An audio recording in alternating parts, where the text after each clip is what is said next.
Good morning, good afternoon, good evening, depending on the time you are watching this video. My name is Blessing Akan. Thank you so much for always watching my videos. I sincerely appreciate you all.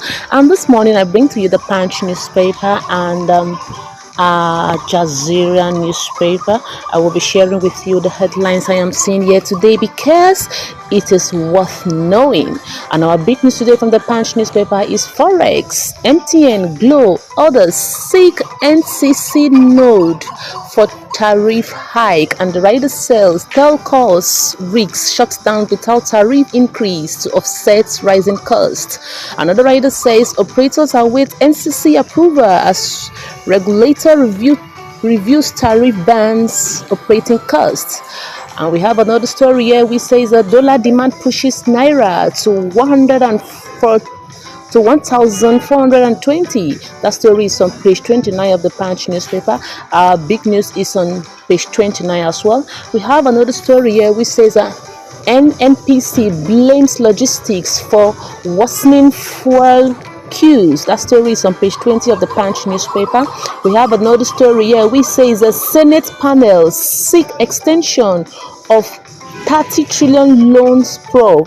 That story is on page 30 of the Punch newspaper this morning. Again, we have another story here which says the federal government may relocate jails as 105 inmates flee Niger prison. That story is on page 2 of the Punch newspaper this morning. We have another one here which says Akeredolu's ex-deputy Ajayi wins Ondo PDP ticket. Congratulations to him. That story is on page 36 of the Punch newspaper this morning. We have another story here which says Ogun, mother electrocuted, 2 children hospitalized.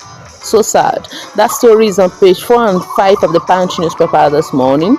We have another story here which says Dangote forest shortage delay crude supply. That story is on page 30 of the Punch newspaper. And our big news today from Jaz Newspaper is Ondo Goba Mimiko, ex-deputy governor Ajayi emerge. ZLP PDP candidate. That story is on page 9 of Jaz Newspaper. First lady seeks more investment in women. That story is on page 5 of Jaz Newspaper. Ex-Senate spokesman Ayugo Eze dies at 66. May his soul rest in peace. That story is on page 5 of Jaz Newspaper. Washington movement calls for US-Nigerian collaboration. That story is on page 4 of the Punch newspaper to end insecurity. And we have another story here from Jaz Newspaper which says water scarcity bites harder in Kano.